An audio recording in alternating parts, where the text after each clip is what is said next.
Estamos de volta com mais uma edição do Juventude Prateada aqui na Multiprosa. Hoje nós vamos falar com a Natália Horta. Eu ia falar doutora, mas a gente vai falar sobre o currículo dela, porque eu adoro valorizar quem fez os doutorados, quem fez os mestrados, quem fez as especializações, porque a gente sabe muito bem o quão difícil é tudo isso, né? A Natália está aqui para falar com a gente sobre um projeto que ela tem lá na PUC, que ela coordena lá na PUC, o Pedalando com a PUC.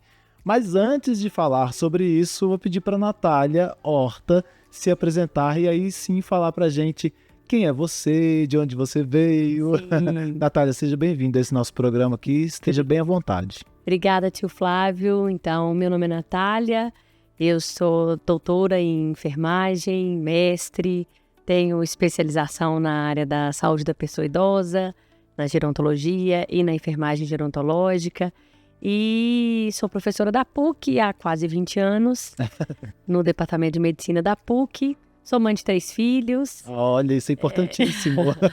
Sou mãe de 3 filhos e estudo sobre a temática do envelhecimento e das relações intergeracionais, pelo menos nos últimos 12 anos. Ah, que ótimo. É um assunto muito novo, né? A gente sempre fala que essa é a primeira geração que envelhece tanto, né? Porque a gente não está acostumado com isso. Quer dizer, está crescendo cada vez mais. Saiu recentemente, em novembro, um dado do IBGE que ampliou-se também, né? A expectativa de vida do brasileiro. Então a gente tem que falar porque ampliar a expectativa de vida é uma coisa, viver bem é outra, né? Envelhecer bem é outra coisa. E aí eu queria até já entrar com você nesse assunto da gente falar sobre as ILPIs. Toda vez que eu falo de uma maneira mais rápida numa palestra e que tem um amigo que é ligado à área de envelhecimento, longevidade, e eu falo, gente, lá nos asilos, a pessoa fala, não, tio Flávio, vamos trocar esse nome, porque o asilo ainda tem um peso. Como é que é? Que peso tem esse termo, asilo? Como é que é o trabalho das ILPIs hoje? Sim, então, tio Flávio, a nomenclatura asilo é uma nomenclatura histórica, né? As instituições de longa permanência para idosos são instituições seculares, né? E que carregam esse nome asilo, carregam uma marca muito forte do isolamento, da segregação, né? Do abandono. Do abandono. Né? E que não basta mudar de nome. Passar a chamar a instituição de longa permanência para idosos, só mudança de nome não basta. A gente precisa trabalhar com uma dimensão de uma mudança de cultura, do entendimento do que seja esse espaço de cuidado. Então, a instituição de longa permanência para idosos, ela faz parte de uma rede de serviços responsáveis pelo cuidado à pessoa idosa. E esse peso do nome asilo, ele ainda é muito forte pela história dessas instituições, né, no mundo e no contexto brasileiro, e que a gente busca cada vez mais trazer uma reflexão de que espaço é esse de cuidado. Então, quando a gente pensa em instituições de longa permanência para idosos, a gente está pensando em um serviço que presta cuidados com a saúde e cuidados da vida diária. Então, a instituição de longa permanência, ela é um equipamento que a gente costuma falar que é híbrido, porque ela é tanto de saúde quanto da assistência social, apesar das públicas e das filantrópicas no nosso país terem recursos só vinculado ao desenvolvimento social. É uma necessidade a gente ter esse olhar para a condição de saúde, mas é um domicílio. Então, é um domicílio no território de cuidados. Então, eu costumo falar que quando a gente começa a olhar para a instituição de longa permanência como um domicílio, a gente busca reconhecer essas pessoas como pessoas idosas que vivem ali e que se relacionam ou deveriam se relacionar com o território.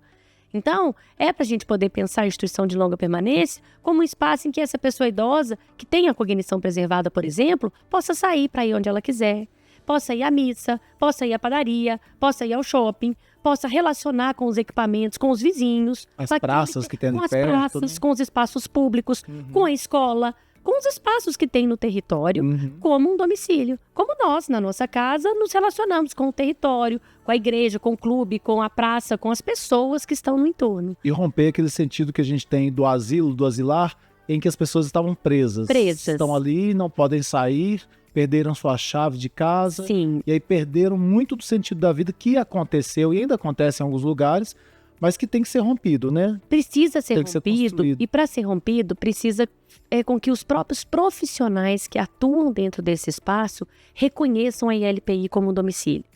Então, se a gente for pensar, a gente ainda tem uma legislação que em vários pontos ainda trata a ILPI como um equipamento de saúde, como se fosse um equipamento hospitalar. E isso faz com que as pessoas remetam ao idoso que está ali no leito tal. Não é no leito tal. Ali é um quarto de uma pessoa que vive ali e que às vezes vai viver 10, 15, 20, 30 anos, 40 anos dentro daquele espaço. Então, preservar essa identidade, preservar a singularidade. Então, cada vez mais a gente fala da necessidade do cuidado centrado na pessoa, de olhar para essa pessoa idosa com as suas necessidades. E que hora ela vai ter mais necessidade, sim, de cuidado, pelo processo de envelhecimento, ou natural ou patológico, né, pela história de vida que ela construiu, mas a necessidade que os profissionais reconheçam isso, né? E preservem essa funcionalidade, preservem essa independência, autonomia dessas pessoas que vivem dentro das instituições. A gente fala com os voluntários quando a gente vai para instruir o pessoal que vai começar a fazer um trabalho em LPIs, o respeito muito à história daquelas pessoas, né? Porque muitas vezes a gente chega lá, mesmo a gente já usando o nome pessoa idosa para poder valorizar a pessoa, muitas vezes a gente vê uma camada igual de velhos. E aí a gente não leva em consideração que ali tem uma manicure, ali tem uma professora, ali tem um pintor, ali tem um professor. Tem casas que a gente encontra mulheres que foram e são poetisas. E aí quando você começa a conhecer essa história, você resgata de fato a pessoa e dá dignidade para ela naquele ambiente pela história que ela é e não pela situação que ela está no momento. Sim. Porque às vezes ela não tem movimento, está numa cadeira de rodas, está com o cognitivo preservado, mas não consegue mais fazer algumas coisas, tem muitas limitações. Mas jamais pensar a pessoa como aquilo, né? Aquele pedaço de pessoa na cadeira de rodas. Sim. Muito mais do que isso. Então, eu falo que a gente olhar pelas potencialidades. E isso, trazer a história de vida, faz a gente resgatar as potencialidades. Quem aquela pessoa foi na história que ela construiu? E o que hoje ela ainda tem de desejo? Porque a gente precisa pensar que as pessoas que vivem nas instituições, elas têm projeto de vida. Elas estão ali, elas não estão mortas dentro da instituição. Então, elas precisam ser incluídas. Eu costumo brincar que seria tão bom se a gente tivesse todas as ILPIs da cidade fazendo assembleia dos idosos. Assembleia, para que eles possam falar o que a gente quer aqui dentro. Não, a gente não quer televisão nesse espaço. A gente quer ocupar a cidade. A gente quer ir na praça tal, a gente quer ir no shopping tal. Né? Não, essa programação aqui... Uma vez foi tão interessante uma experiência no meu LPI que a idosa falou assim, uma profissional ia tirar férias. E aí a idosa falou com ela assim, que legal você tá tirando férias e que dia que a gente vai ter férias aqui? Porque a nossa instituição tá tão cheia de gente que tem hora que nem parece que aqui é a minha casa. Olha o que essa idosa está pedindo. Ela está pedindo um pouquinho de privacidade e que precisa ser respeitado. Porque enquanto tem porque morar em um domicílio coletivo, a gente tem instituições com 40, 20, 30, 70, 80. Inclusive, durante a pandemia, nós identificamos um ILPI na Bahia com 300 idosos. Então, pensar em um espaço desse coletivo não é simples. Mas como é possível a gente olhar a singularidade dessas pessoas e construir com elas? Como é que é possível? Porque, às vezes, para essa idosa, pode ser um incômodo, em determinados momentos, ela ser tão demandada para tantas atividades e que ela quer ser preservada na privacidade dela, de ter um tempo. Então, ela pediu para essa profissional, que era, inclusive, a gestora da instituição, mas eu queria que a gente conversasse sobre as nossas férias, porque aqui está ficando muito cheio. Então, a gente precisa entender se é o domicílio, como é que a gente vai respeitar e trazer os diferentes desejos, claro, porque são muitos, né? Então, a gente, às vezes, tem pessoas que vivem quartos que são duplos, quartos individuais, mas a gente tem instituições que tem quarto, com 4 pessoas, com 6 pessoas idosas, e às vezes não dá para atender os desejos de cada um de forma tão singular. Mas é possível, entre aquelas 6, a gente discutir nesse quarto aqui, como é que vai ser o movimento nesse quarto, né? Como é que vai ser o espaço físico desse quarto, né? E isso as instituições têm cada vez mais buscado fazer, né? Isso que é ótimo, porque a gente tem que olhar, ter esse olhar diferenciado também. É lógico que a gente está falando de uma gama de instituições, então algumas pessoas visitam uma instituição e já julgam as outras demais por aquela que visitou. Ah, não, porque fui naquela instituição e achei as pessoas tão prostradas, tal, e aí já coloca na cabeça a visão de LPI como aquele ambiente de prostração, de falta de movimento e de falta de fala, porque você falou isso aí e me chama a atenção o quanto de profissionais têm falado isso. Nós temos falado muito dos idosos e nós temos dado pouca voz aos idosos, né? Deixar eles se manifestarem mesmo. Então, aquele espaço é dele. Eu falo com os voluntários que a gente não tem que se preocupar mais igual a gente preocupava antes, de chegar lá com um monte de gente, levando violão, levando música, levando não sei o que lá mais. Às vezes é só chegar, sentar e pronto. E estabelecer um diálogo com isso, porque aí a gente fica tentando levar bingo, levar não sei o que lá mais. É animado, muita gente gosta, sim. Mas, às vezes, a gente faz as atividades programadas, mas não ouve. Não para poder ver que aquela pessoa está com uma dor, que aquela pessoa... não é uma dor física, não, porque lá tem os enfermeiros, né, as pessoas especialistas, mas é uma dor emocional naquele momento, né? Então, naquele momento a conversa ali individualizada seria, né, mais... a doutora Carla Giacomin, ela fez recentemente uma palestra na PUC, trazendo uma reflexão. Ela pegou a palavra ILPI e discutiu um acrônimo da palavra, e ela foi atribuindo. O primeiro I, ela trouxe a invisibilidade. Como que a instituição de longa permanência ocupa esse lugar da invisibilidade ainda? E é isso que você falou. O segundo ponto foi trabalhar com ele a necessidade da ILPI como um espaço do cuidado de longa duração, que faz parte de uma rede de cuidados, né? E que é necessário. A ILPI cumpre uma lacuna no nosso país muito grande. Ela ocupa um lugar que é uma lacuna de retaguarda para as famílias numa política de cuidado. Então, se a gente tivesse uma política pública, como tem em Belo Horizonte, por exemplo, o programa Maior Cuidado, que tem profissionais que prestam uma retaguarda à família para garantir as necessidades daquela pessoa idosa em área de alta vulnerabilidade social dentro do domicílio, muitas dessas institucionalizações poderiam ser evitadas, porque muitas vezes a institucionalização é a forma como a família deu conta de manter a sua funcionalidade familiar, dos filhos trabalhando, de garantir a condição de renda daquela família e garantir as necessidades de cuidado de uma pessoa idosa que, por exemplo, evoluiu com uma demência, evoluiu com uma maior dependência. Então, é uma função social muito importante da ILPI. E a letra P, a doutora Carla discutiu o preconceito.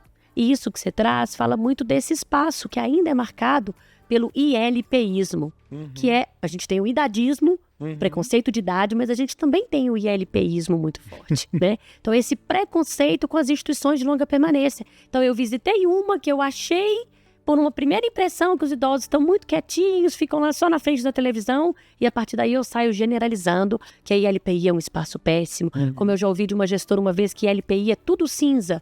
Falei, mas no seu lugar de gestora, como é que a gente pode tornar um espaço colorido? Exatamente. Né? Então, assim, é importante a gente pensar esse espaço da ILPI como um espaço que ocupa essa função imprescindível nas necessidades de cuidado da pessoa idosa. E quando a gente pensa as estatísticas que mostram para nós a prevalência de demência nas pessoas idosas, né, cada vez mais jovens, inclusive no nosso país, né, o quanto que a gente precisa pensar nesse dispositivo como um dispositivo fundamental nessa rede de cuidados, para garantir as necessidades, né?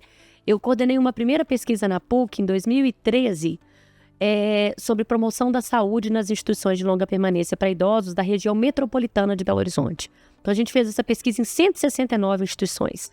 E a gente tinha um pressuposto que, depois da institucionalização, as pessoas perdiam mais a funcionalidade. Os resultados da pesquisa são incríveis nesse sentido, de que não.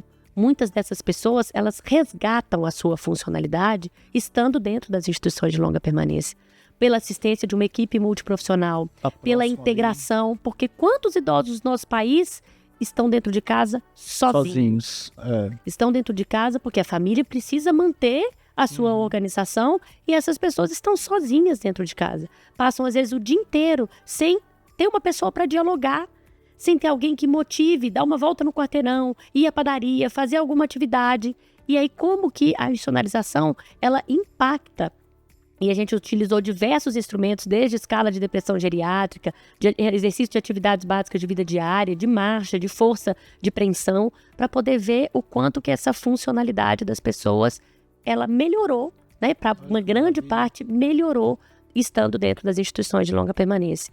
Então, a gente precisa refletir sobre isso e cada vez mais escancarar isso para a sociedade de forma geral, né? Com certeza. O quanto que esse é um espaço importante. E a gente até pensar também sobre essa questão do preconceito, né, que a gente coloca, mas também do julgamento que nós fazemos às pessoas que definem e não sabemos nem contextos, mas temos o poder de julgamento de colocar um pai ou uma mãe numa instituição, né, muitas vezes até privada, mas, e aí as pessoas vêm falando, mas eu não faria jamais isso.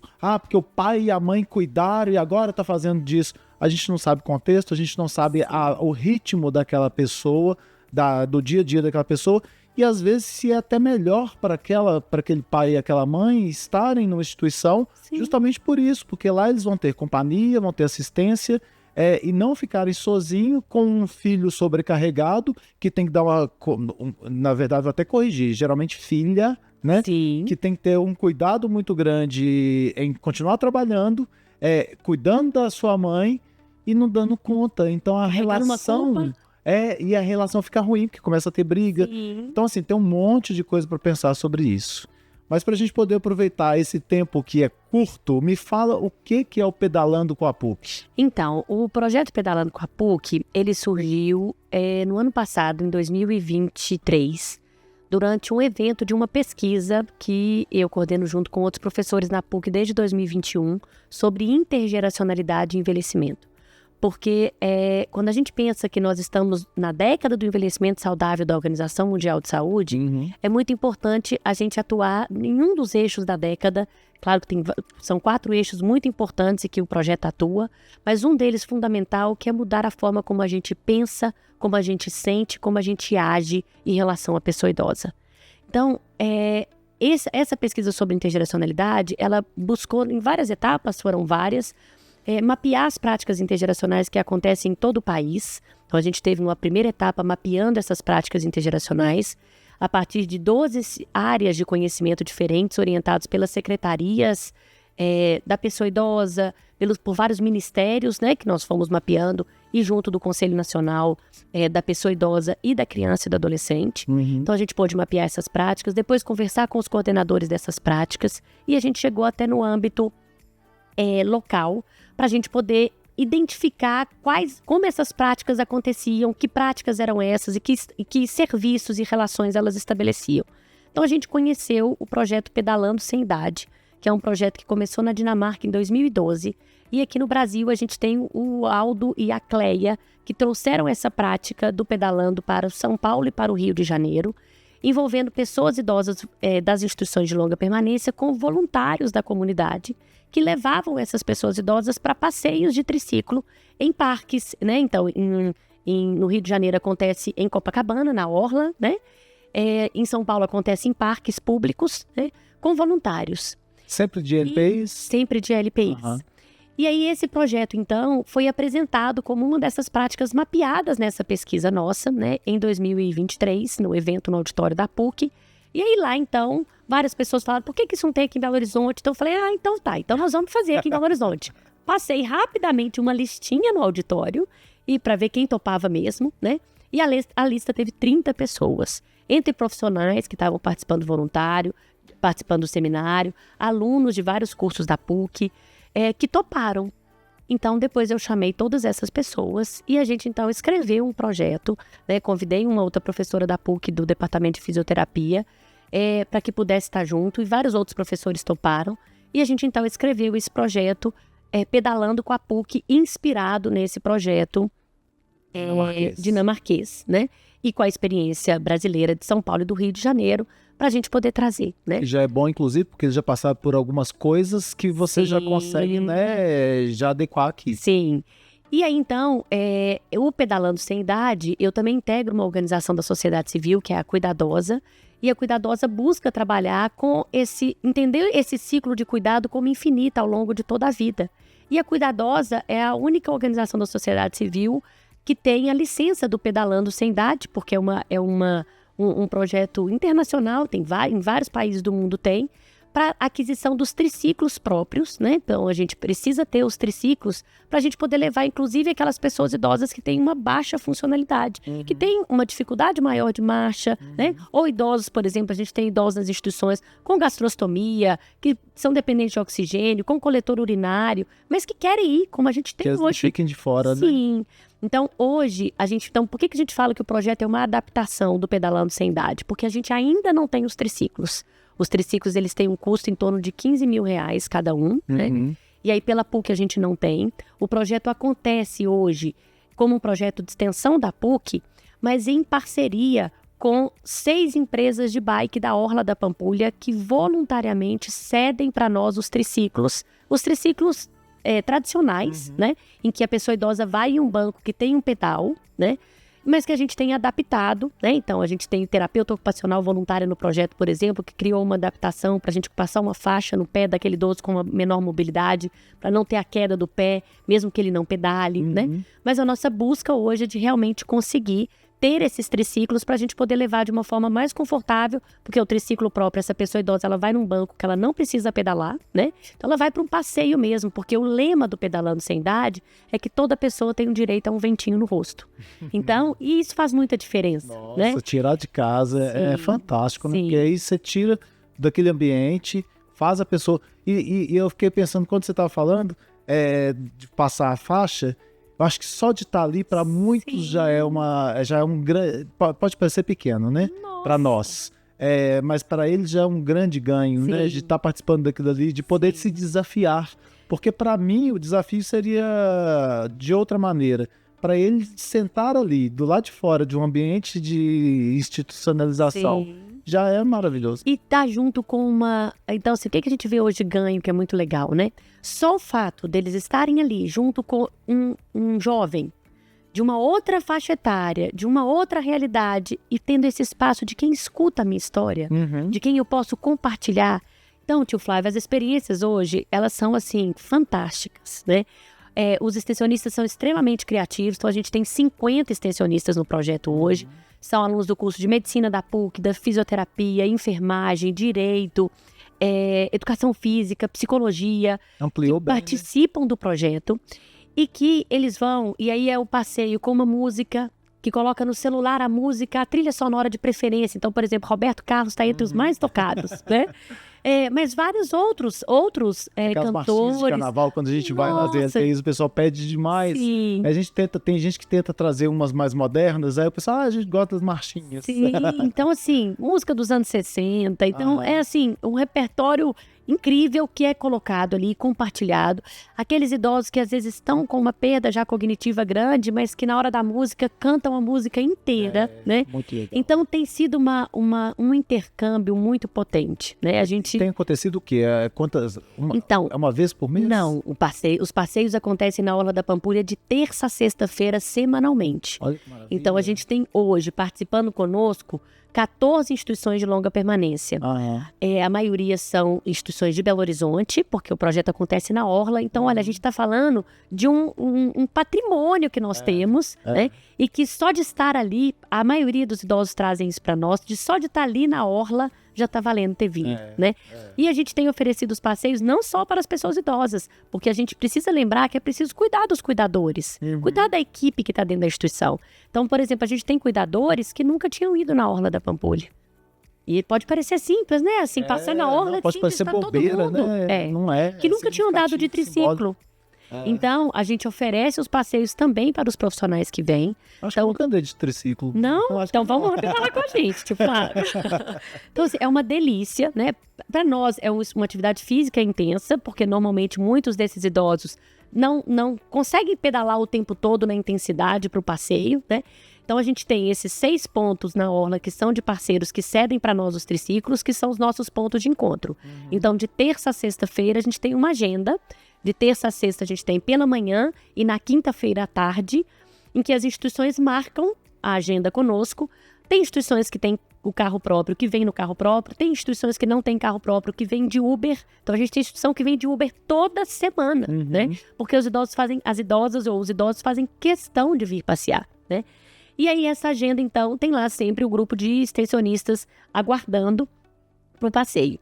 Esse segundo semestre, a gente começou a integrar também as nossas idas nas instituições. Então, tem sido muito legal essa oportunidade de, inclusive, desconstruir para extensionistas que nunca tinham entrado no ILPI, que espaço é esse? Isso. Né? A gente fez semana passada um encontro de avaliação do projeto e os relatos são fenomenais.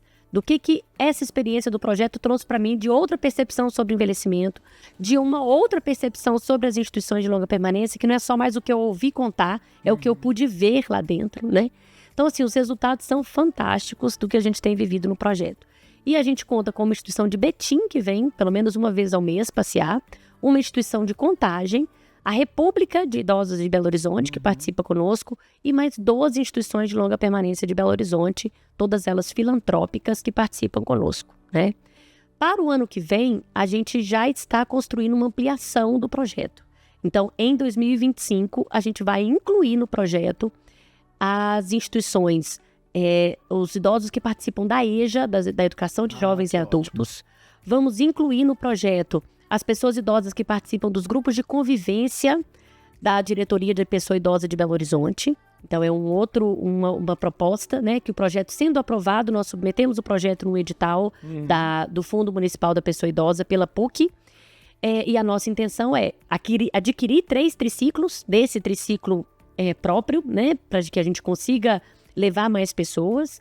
E a gente ampliar o projeto, já prevendo nele também recurso para transporte para essas instituições que não têm condição. Então, pelo menos uma vez por semana, a gente ter um transporte para que aquelas instituições que não têm carro próprio possam participar. Porque se a gente for pensar, a gente tem mais outras, pelo menos 14 instituições de longa permanência de Belo Horizonte que ainda não estão participando, filantrópicas. Porque em Belo Horizonte nós temos mais de 230 instituições de longa permanência. É que faz uma diferença, porque às vezes pegar um carro por aplicativo para uma instituição é um dinheiro que vai fazer falta. Sim, né? Então, e faz falta. Olha, nosso tempo voou, como sempre voa. Eu queria que você deixasse para as pessoas aqui qual que é o @, para as pessoas saberem mais sobre o projeto. Sim. Como é que elas podem chegar até lá? Então, a gente tem um Instagram do projeto, que é @pedalando com a PUC. Então, é só nos procurar no Instagram. O projeto está aberto para voluntários. Então, as pessoas que querem participar conosco, pedalando também, estando conosco. Eu tenho uma disponibilidade de 2 horas, 1 hora na quarta-feira, eu posso contribuir? Pode contribuir, né? Então, ele é aberto para voluntários. É aberto para quem quiser patrocinar, né? Então, assim, a gente sempre busca oferecer sucos, água de coco, né? Buscar a garantia de uma melhor hidratação para esses idosos que vêm também, né? A gente, para 2025, a gente quer também propiciar passeios nos pontos turísticos da Orla da Pampulha. Então, assim, para quem quiser participar como voluntário, patrocinar, fazer doação, integrar conosco, o projeto está super aberto para isso, né? Então, pode nos contactar pelo Instagram, né? Ou também pode fazer contato, chamar no Instagram que a gente faz o contato, né, para poder organizar esse planejamento, ou também por e-mail, né? A gente tem um e-mail que é pedalandocoapuc@gmail.com. Excelente. Gente, olha, agradecer às pessoas que são motoristas de aplicativo ou de táxi que fazem o transporte e falar também que se puderem fazer uma vez ou outra, né, de uma maneira voluntária, já ajuda essas instituições, porque eu vejo que muita gente pede indicação de lugares sérios para poder fazer isso, então já fica aí, e falar com as empresas que seria tão interessante, né, investir num projeto que já está dando certo e que é para quem conhece essa área, sabe que é um projeto que faz muita diferença. Então, deixa aqui a dica e nos encontramos no próximo episódio.